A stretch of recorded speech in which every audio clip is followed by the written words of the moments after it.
part of the Press Play Podcast Network.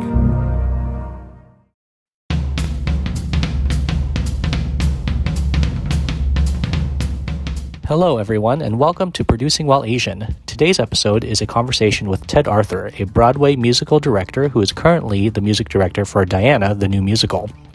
Today we talk about his experiences as a music director and where he came from to get to where he is today, and also some of his pieces of advice for people looking to get into the music part of the theater industry. So we hope you enjoy today's conversation, and welcome again to Producing While Asian.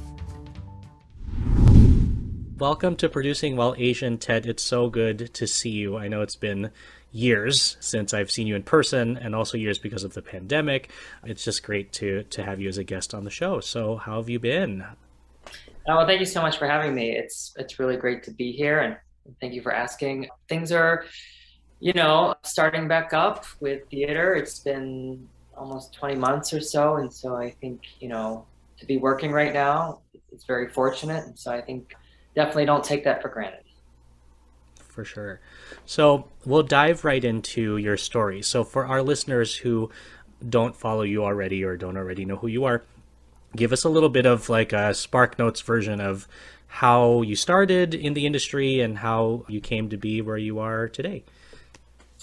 So I went to college to study broadcast journalism and music. And I actually wasn't going to go into music. I went to school basically to be kind of doing what you're doing, be a reporter or being, on the media and be a broadcast journalist. And that's what I was going to do. And I went to school for that, but I got a degree in piano performance. And just because I have always been studying music and wanted to see that through college. And after I graduated in December of 2008, I was looking for work, and the economy wasn't great back then, right at that time. And so I was, applying for TV jobs, and no one was hiring at the time. And a job opened up in my hometown in West Lafayette, Indiana, at Purdue University as an accompanist and assistant director for their choral program. And so I applied for that, and I got the job and took it as a sign that, I should do this for now and put journalism on hold. So I was there at Purdue and worked with the Glee Club, a 50-piece men's choir, and did arranging and playing, and did that for 4 years. And then decided it was time to move on and try something different. And I, always had a yearning it was since I had been in music now for 4 years, I found that I really did love it. And so I do think things happen for a reason. And so I stayed with music, and I've always wanted to write television and film. So I actually moved to LA and got to work with an incredible Hollywood composer, and did that for a year, and realized that was not what I was supposed to be doing. It was great because I got to do exactly what I wanted to do, or I thought at least, and realized that wasn't what I was supposed to be doing. And so I had been thinking about LA or New York, before I moved from Purdue. And so I decided, okay, I'm going to do it again. I'm going to move to a new city and look for work, and moved to New York in February of 2014. And knowing nobody. And I remember the week after I moved, we got a huge snowstorm. So it was just, everybody was saying, oh my gosh, I can't believe you're moving to New York in the winter. But I did that, and, again, didn't know anybody, but I cold emailed casting departments. And I remember putting my flyers up at Ripley Greer, if you need an accompanist or something, and cold emailing music directors and pianists on Broadway, and sitting in on shows and just watching.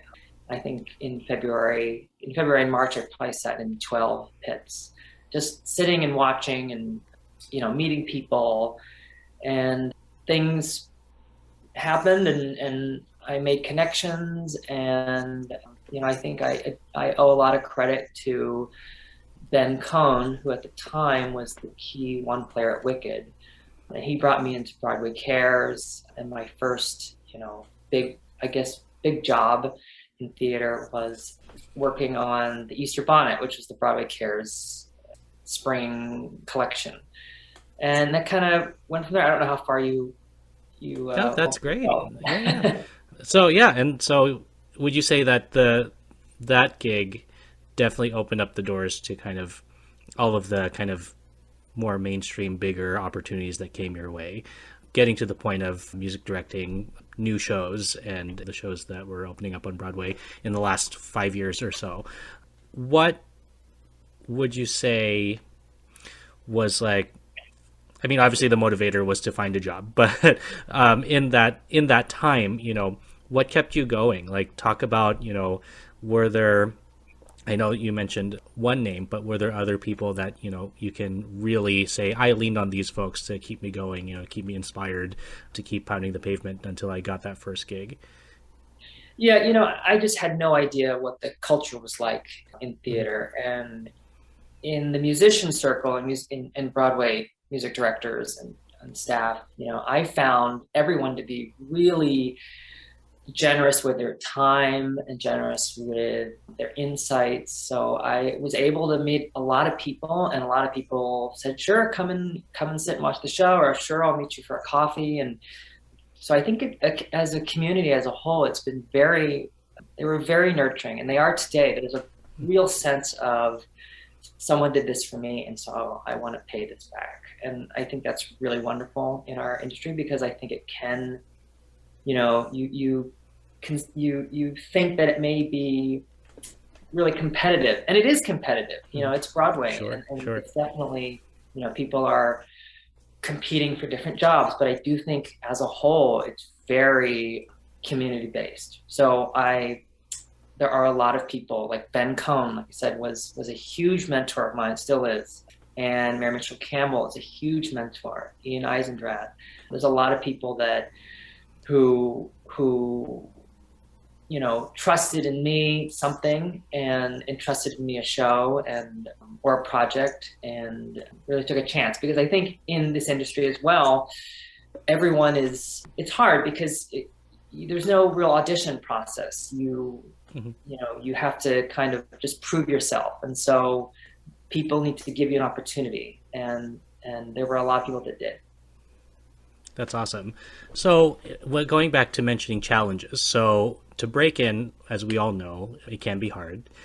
Talk to us a little bit about the experience, not just being new in the New York scene, and you can even talk about like your experience in film too, like kind of going over about LA, being somebody who works in music, who is new but also identifies as AAPI. Talk about those specific challenges. Have you run into anything that you feel is worth highlighting for folks that might be trying to understand our experience in this industry that is, as we all know, mostly run by people who are white? So, how did that factor into your journey? Talk to us a little bit about that. Yeah, I mean, it's definitely something that I've clocked. There are not a lot of Asian musicians in Broadway pits. There are not a lot of Broadway music directors. I knew of David Lai before, for a while, and I knew that he was music director over at Phantom.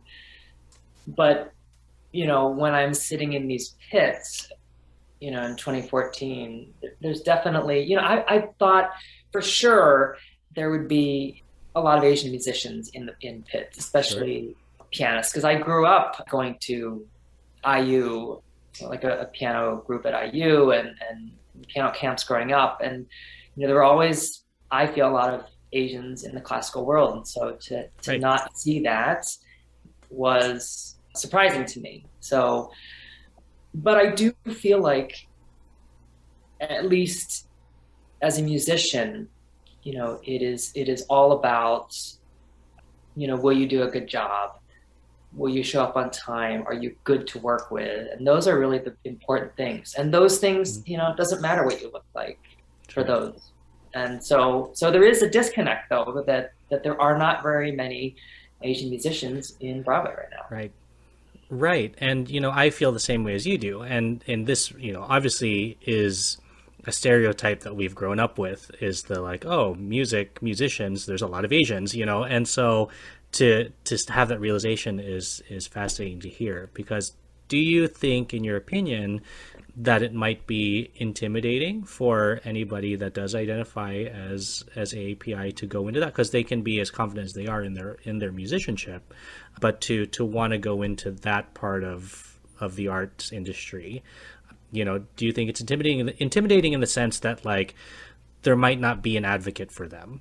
There might not be somebody who's specifically looking out for them, and they kind of, they'd rather just go the route that might make, and I don't want to say make more sense, but like a route that might be a little easier than to try and break into this circle, just because of that lack of role model or mentor or ally, really, who'd want to pull them in. I mean, I think there are definitely not very many Asian people in positions of leadership across Right. the board, whether it be music directors or directors or choreographers, actors, like all across the industry. And I think for me, I never even considered Broadway or musical theater as a way to make a living and a career in music. I grew up in a classical background, and I was not even thinking about that at all, about working in theater. I thought if I wanted to have a career in music, it would have to be a classical pianist, which I did not want to do. So it wasn't until I, was trying to look at other options that I came across this as a potential thing. And I didn't really actually think it was a potential way to make a career until after I moved to New York. So I think that, because, we know Lang Lang and Yo-Yo Ma, classical musicians, but there are, there is not a lot of high profile musicians on Broadway. Right. And so I think maybe there are not a lot of people that others can look up to. I definitely didn't know any Asian musicians before I moved to New York. And so I think visibility is so important right now to show that, yes, you can have this career. You can make a living. It's not, only classical or other genres. For sure. And I also think it's interesting to say that with musicians and music directors, like, it's like your track in our industry is essential. It's so essential. Like, I know a lot of people know this, but there are people that sometimes don't remember that, like, musical theater doesn't happen without music, and music doesn't happen without musicians. So when you are going into our industry, I hope that people are coming in and saying that, like, I'm important. Like, I'm needed. All parts are important, obviously, but the music part and the musicianship part, you can't have a new song if you don't have a person, unless you play it yourself. You don't have a person who's supporting you musically. And so I think sometimes, like, I even forget. I'm like, I always need an accompanist. I always need a music director for projects and things like that. So I, am excited to see and know that there's an effort for more people that are like us to come into this community to make that effort. And also that we're now, like you are in music and I am in producing, that we sit in seats that we're able to be the mentors that we didn't have, to be the allies that we didn't see when we came in. So, we've got to start somewhere. So I think that's great. I mean, that in this season alone, we're able to bring in 2 Asian music directors already. That'll just lead to more, because I feel like a big thing in our field is the time-old excuse of, I couldn't find them, and like I don't know where they are. And that's why this podcast exists, is to show people we're here. You can't find API people, because the one that really got me was shows that are about a specific ethnicity, and they claim they can't find that person of that ethnic background, and they are there. So I'm excited to see more Asian friends, people come into the Broadway houses, into music. Is there anything that you? Oh, sorry. Go ahead. I was just saying, I think it's to, investing in the pipeline as well, because getting people opportunities, getting them in where they normally weren't able to get in, or an opportunity, is so important. I mean, I'm a member of Muse, which is Musicians Unite for Social Equity, and that's the top priority, is investing in that pipeline. So it's getting people,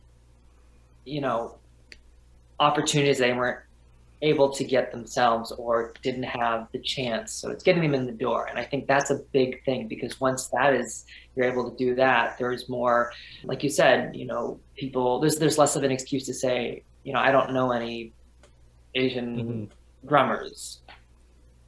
Right.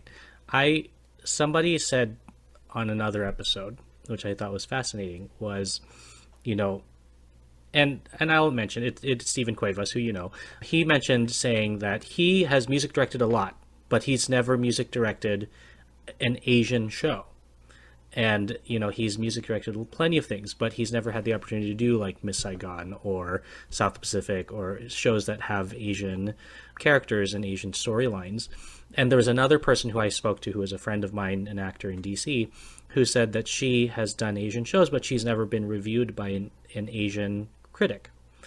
And so like you're saying earlier, visibility, specifically speaking about music, I think that's, to your point of not being able to find people, finding Asian music directors to music direct an Asian show, you think would make all the sense.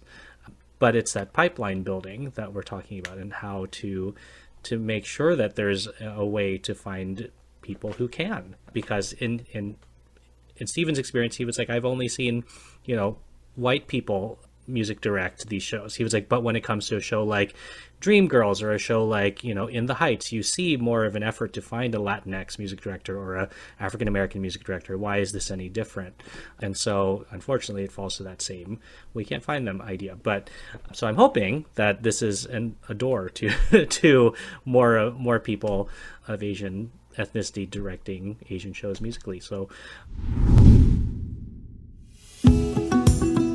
hi, my name is Sam Post, owner of Phenomenal CBD store and PhenomenalCBD.com. That's like phenomenal, CBD.com. Tune in where we talk with experts about how the amazing hemp plant can make a difference for people's health and well-being, from the Press Play Podcast Network.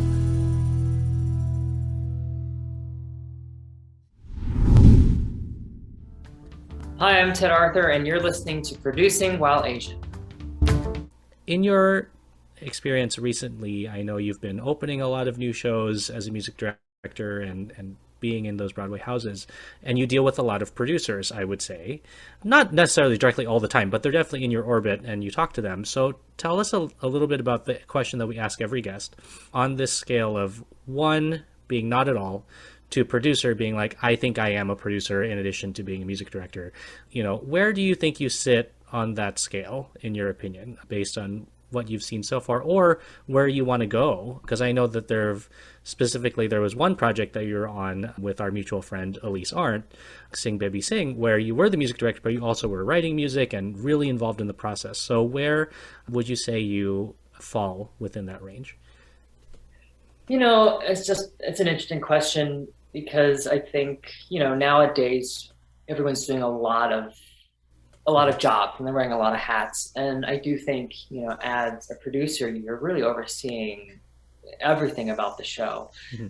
For me, I prefer to be much more kind of on the ground in the creative world of things. Like with Elise's show, it was a lot of creating the arrangements and working with the director and working with Elise and trying to shape it, but also having a hand in helping with other side of things with the production. So, like for Diana, I mean, it's our lead producer Beth Williams is just so amazing in how she kept the show afloat during this pandemic, whether it was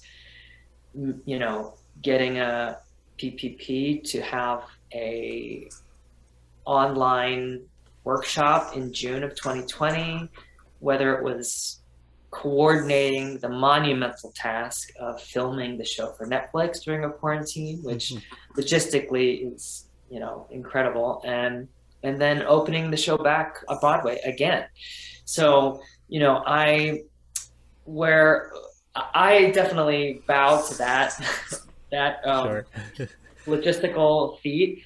For me, I love being in down, on the ground making it and in the music and working with the director. And so don't have a lot of experience with that, the producing side of things, but I find myself gravitating more to the creative side. Sure. And I feel like the term producer, it it fluctuates. There's no one definition of what a producer is, but there is a uniform kind of like task, right? The producer, like as we kind of touched on, is the organizer, the one who kind of keeps people aware and kind of almost like a den mom or a papa bear, like somebody who's just making sure everybody's good. But I feel like at some level everybody is a producer in some sense of the word, because it's just once you get down into the departments of a show, everybody's in charge of their group and their section of everything. And so, but yeah, it's always interesting to hear my guests' answers to that question, because it is such an amorphous question. It's not like a yes or no. It's kind of asking you to almost self-define in a way, but but not permanently. Obviously, people can change, and that opinion can change too. But did you see this career being as successful as it is? I know we kind of talked about it a little bit, but in your wildest dreams, did you see yourself opening a Broadway show as a music director? And if you didn't, that's fine. If you did, that's awesome. But I would say, like, is this something that you're like, this is going to happen one day? Or is this like, oh, wow, this is so cool, and here I am, and in a more kind of pleasant surprise kind of way? Yeah, I mean, I think when I moved to New York, the goal was I didn't really even know a lot about the hierarchy of a music department. And my goal was to play on Broadway one day. And, I remember walking in Midtown past stage doors and thinking, oh my gosh, I would love to like be able to just walk right in without having to say, who I am and like, wait, and not being allowed in, just that being my place of work. And I was actually looking at my journal from back then recently, just with the opening and things. And, it was a lot of like waiting by the phone and waiting for emails to hear back from people. And, my week being totally empty of anything to do. And like, oh my gosh, am I gonna, what am I doing? And so I do remember a lot of that. I at that time, I never thought I would be a music director on Broadway. And, as I spent more time here and working, like that became a goal of mine.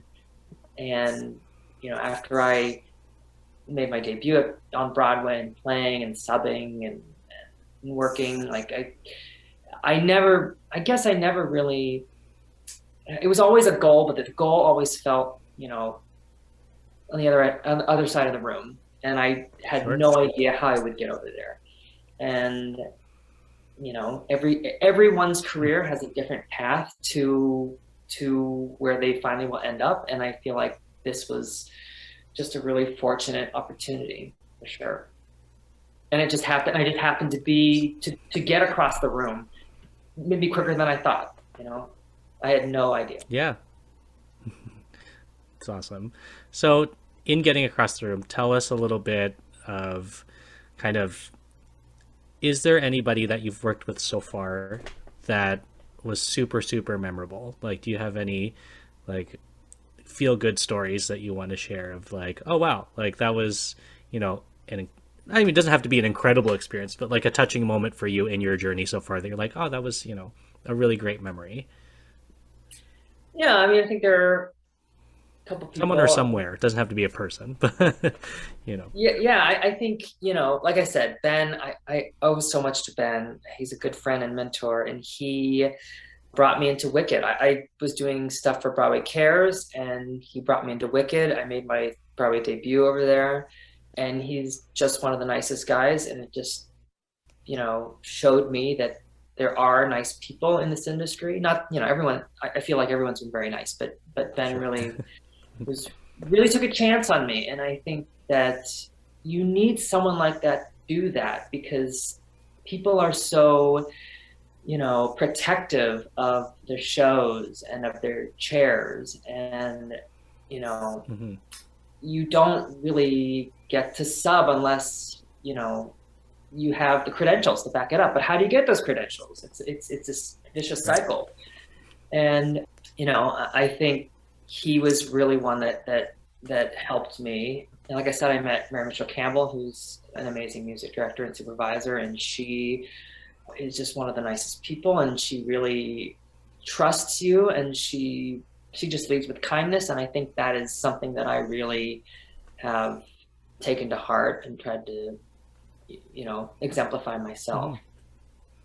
Definitely. And that's so important, the leading with kindness piece, because I feel like some people forget that once they get to a certain point. Not everyone, but there's a handful of folks that do. And luckily, I hope you haven't either, but luckily I haven't run into many of those folks. But, with leading with kindness and knowing that, like, even though Broadway seems like a big place, the theater industry is still very small. And, being genuine and being kind is just so paramount to making things work, especially if you have to collaborate with people. Because, like, you don't want to collaborate with anyone who you have heard is not very nice or has not been very nice to you either. Now that the industry is coming back and that, Broadway and the theater community as a whole nationwide is opening up again, in your opinion, based on your life pre-pandemic and now in this kind of reboot of what we're doing, what would you like to, and this is a two-part question, you don't have to answer both sides, but is there any aspect of it that you would like to see genuinely change in this new era of the theater industry? For example, like the movement to change the 10 out of 12, and things like that. Or is there anything that you remember from before the pandemic, before the closure, that you want to continue to see and see more of, encourage more of in this time? Yeah, I do think that,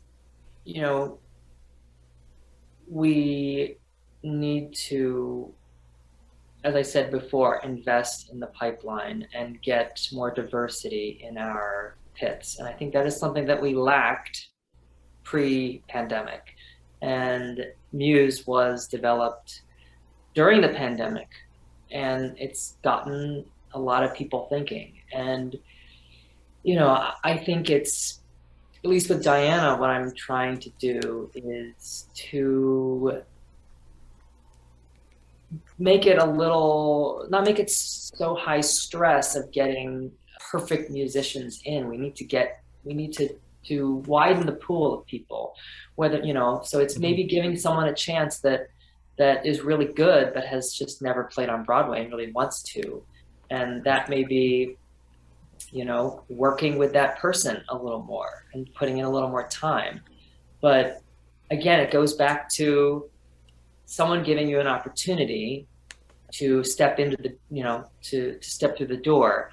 And I think there's just a lot of stress, because Broadway is very expensive. Like, you don't want to put someone in a show and they somehow compromise the integrity of the show, obviously. And so that doesn't look good for that person, and that doesn't look good for the person that you're subbing for. And so there's a lot of like stress over that. And so I'm trying to, at least with Diana, somehow minimize that by, like I said, trying to spend extra time with that person, or talking with the band and saying, let's get, try to give a, opportunity to someone that you may not know, but you are working with, and help them succeed. And so I think a lot of it is that, and having that more, thinking about diversifying the pit. And I think that's something we can definitely work on post-pandemic. For sure. And it's really awesome to see, just from all sides of this industry, that's becoming more of an effort, that we're seeing, from the acting side, from the producing side, from the music side, all parts of our community are kind of stepping up and speaking out and saying, like, we've hit this unintended reset time. So let's take advantage of it. Let's make sure we can, bring social justice into our work and to our colleagues and make that change, because now's the time, right? We're not going to wait another 30 years till we change something. And all industries really need to reflect the society that they're part of now, right? So just like government, like your government has to reflect who's there. It can't be a minority that has the majority of the power. It has to shift. So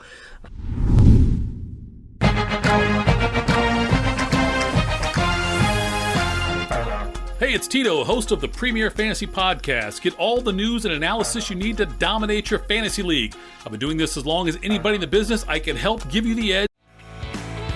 It's not a rumor, it's the truth. Regai and Roeder are back together again with the R&R podcast on the Press Play Podcast Network.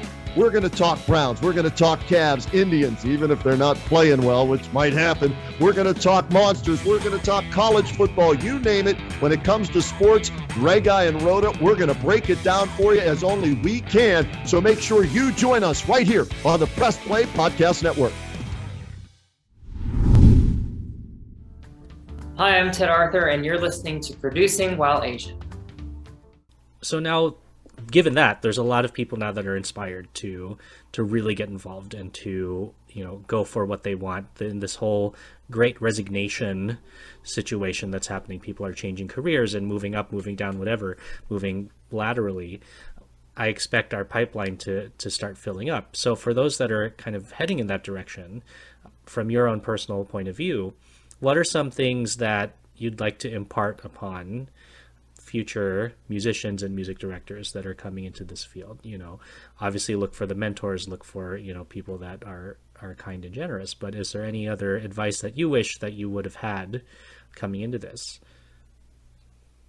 I did receive a lot of advice when I moved to the city, and I have taken a lot of that to heart and continue to try to exemplify that and tell other people. And I think, one of the biggest pieces of advice that I got was that, you're not going to be the best pianist in New York, and you're probably not going to be the worst. So you fit somewhere in the middle. You fit somewhere in here. You're in, in the middle of the pack. And what really separates you in this industry is how well you work with others, because there are so many people that are pianists and musicians in New York, and you're going to be working with the music team or in a pit for hopefully a long time,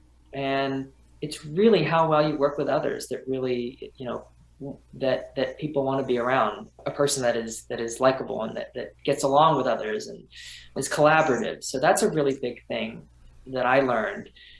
You have to be ambitious. You have to be a self-starter and reach out to people and put yourself out there. These are big things that, if you want this career, you have to go and get it, because there are so many people out there that are doing the same thing. So I think those are really important. Obviously, you have to be able to play your instrument. You have to be able, you have to be good. But right. there is so much more than that that's required in this industry. Just simple things like showing up on time, doing a good job. These are things that you can control, and being prepared. I think, like I said earlier, people gave me opportunities, and it was important not just to get the opportunity, but to deliver with that opportunity. So being prepared, doing all of your homework, and showing up and knowing, how to read a room and how to follow a choreographer, or knowing what music's coming up. So there's a lot involved, but these are all things that I think, people can hopefully control and be prepared for. Yeah, and it's all advice that I feel like you can never hear enough, right? You can never hear that enough. Always do your homework, always be kind, always, be prepared, and just commit. Yes. What's so interesting though, there are situations where, you think it's easy to do that, but a lot of people don't. Right. And so, really take that to heart. I think that these may be simple, like you say, and people tell you all the time, but they are very important. There was a guest that I had who was a playwright, and she said something, Amanda Andre, and she said, remembering that you're worth it, especially, in our community, that like when you come into this room, you're going for this job for a reason, and remembering that you're worth it. You have the skills, you have the wherewithal to do this job, because otherwise you wouldn't be curious about it, and, don't stand in the way of your own success. Because I feel like there's a lot of that little voice inside that's like, oh yeah, you might not be able to do this, but like, putting that away and saying like, no, I'm worth it. Like, I'm worth getting hired. I'm worth being in this room, so I think that kind of ties all of that together. It's like, you're worth it. You can do that work, don't stand in your way. Yeah. And I think we all have a little bit of imposter syndrome, when we walk into a room. I mean, right. Always, like, you walk in, you're like, oh my gosh, like, can I do this? Or, can I play this? Or am I going to be ready if the director wants this? And I think there's always that, but you're right. I think you need to know that, you've made it this far, you deserve to be there. Exactly. So we've had a very big change and loss in our community this past week. And, the death of Stephen Sondheim, who essentially was one of the big names that kind of created our jobs almost in a way, or was responsible for a lot of us having our careers. Tell us a little bit about kind of your artistic relationship to Sondheim's work, and kind of how has that affected your journey? And, if you have directed his work or have touched his work, which I feel like everybody has, tell us a little bit about what this change means to you, and kind of what I don't know, what maybe you could hope it would bring as well, in addition to the other things that you've mentioned. Mm-hmm. I mean, I've never met Sondheim, and I actually have never done a Sondheim show.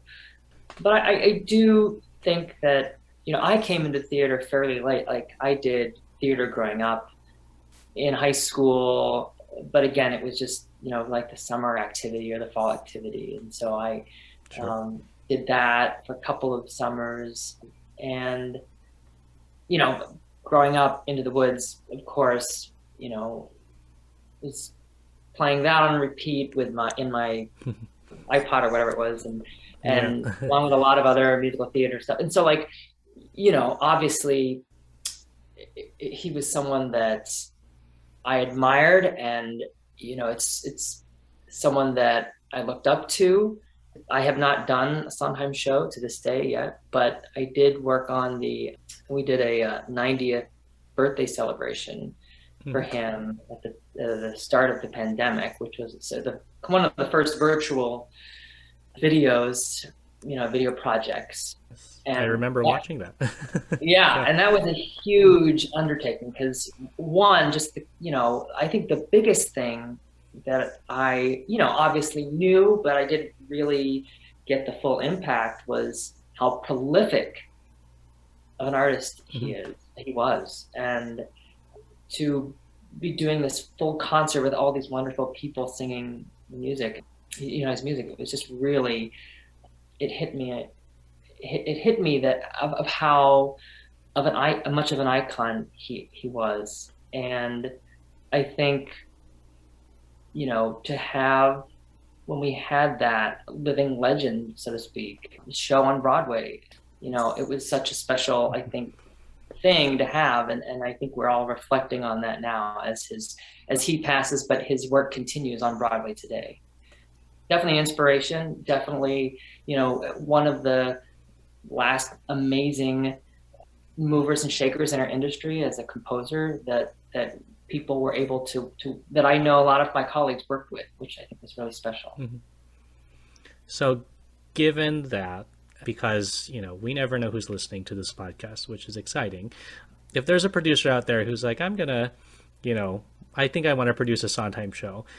In your dreams, Ted, what would be, let's say, we don't have to pick one. Let's say your top 3, like, Sondheim shows that you would love to music direct. And then after that, you answer that question, how can not only those producers, but anybody really who wants to collaborate with you, how can they find you? Oh my gosh. Well, I love, like I said, I grew up with Into the Woods. I love the music. I love Merrily Roll On. I would love to do those two in some capacity. I think that would be, a real special thing, especially now. I being, after reflecting a lot about him and his work in the past couple of days, I think it would be a real honor and tribute to do that. I don't know in what capacity, but like I said, I think it's really, as an Asian music director too, I think I don't, want to put too much pressure on that, but I feel like it's, oh, sure. Yeah. As an Asian music director directing non-Asian shows, not that that should be a huge thing, but I feel like it's just another example of saying, anyone can do this. Asian music directors don't only have to music direct Miss Saigon. And I think, for some reason, point of view. Sondheim, sorry? It's another point of view, like, in terms of how musically a show could be, Yeah, and I feel like as an Asian music director directing a Sondheim show, I feel like that is a powerful image. And I think that would be, for me, very, very powerful. And I've never music directed an Asian show. And so I do feel fortunate to be able to be in that position where it's not like, here's Miss Saigon. Of course, they have an Asian music director. Sure. Yeah, obviously. And, I think with Stephen as saying that, I think he was like on his wish list that he could music direct at least one Asian show in his life. But obviously, yes, I would love to see AAPI music directors directing everything, and seeing a lot of new musicals, no matter what ethnicity it's about, having AAPI people not just in the pit, but also on the creative team and in the cast, and and kind of getting us a little more representation in this industry. And it's hard, right? Because this industry is based on, ethnic identity most of the time. There's a lot, that's where the one of very few industries where we're allowed to ask that question of people, like, what is your background, things like that for purposes of the art. So, but I also think that there's a fine line between ethnic identity and tokenism too, because we're, right, absolutely. I think, if you see an Asian music director, if you see an Asian conductor conducting Miss Saigon, there's that ethnic identity of like, that makes sense. I think visually it makes sense. But if you see an Asian music director, conducting Assassins, there's always that tokenism thing. And I that's something that's been that I have personally been thinking about a lot ever since this conversation really was brought to the foreground about, are you being brought onto a project because you're not white, or you being brought on because you're good at your job? And it was the same thing in television, because when I was looking for jobs in television, a big part of who they hire on camera is they want to reflect the demographics of the community. So would you be hired because you're a good reporter, you're a good anchor, or are you being hired because 30% of your community is Asian, so you need to have Asian representation? So there's a lot of that I'm finding, and I'm hoping that I'm being hired for work because I'm good at my job. And that's all. Of course. Yeah, exactly. And I agree with you. That's a very fine line because, we've both experienced it, being tokenized and whatever, we're being put into. Hopefully not a lot, but like I've definitely been there. And, you want to make sure sometimes, and especially on my end of the table as a producer, that when I do hire in that sense, that it's meaningful and it has a purpose. It's not just, you're saying, like, not hiring to hire, like it's hiring because it specifically fits a reason, rather than the tokenism that usually happens in some situations. But where can people find you, Ted, if they want to hire you? Like, is there a website that they can go to? Is it social media where you're most responsive? How can they find Ted Arthur to get to know you, or, you know, even those that want to have like informational interviews with you to hopefully find a mentor in you as well? Well, I'm on the Muse directory, and if you go to Muse's website, I'm on there with some information, but also I'm on Instagram, Ted R. Arthur. I'm not really on Twitter, so don't really do that. Neither am I. But I'm on Instagram, and, you know, or if you're in New York and come and see Diana, I'll be down in the pit. Awesome. Well, thank you again so much for taking time out of your day to chat with us. You're welcome back anytime if there is anything in the future you want to bring into the fold or the conversation. We're definitely going to move into small group conversations in the next season because we're almost at the end of this season. So all the best of luck to you with everything, and I will definitely make a way up to New York to see your show too. So and hopefully see you in person for the first time in too long. So yeah, come back when you can, but I really appreciate you being here. Thank you for doing this. Thank you for highlighting AAPI members in our community. I think it's really important. Awesome. Thank you.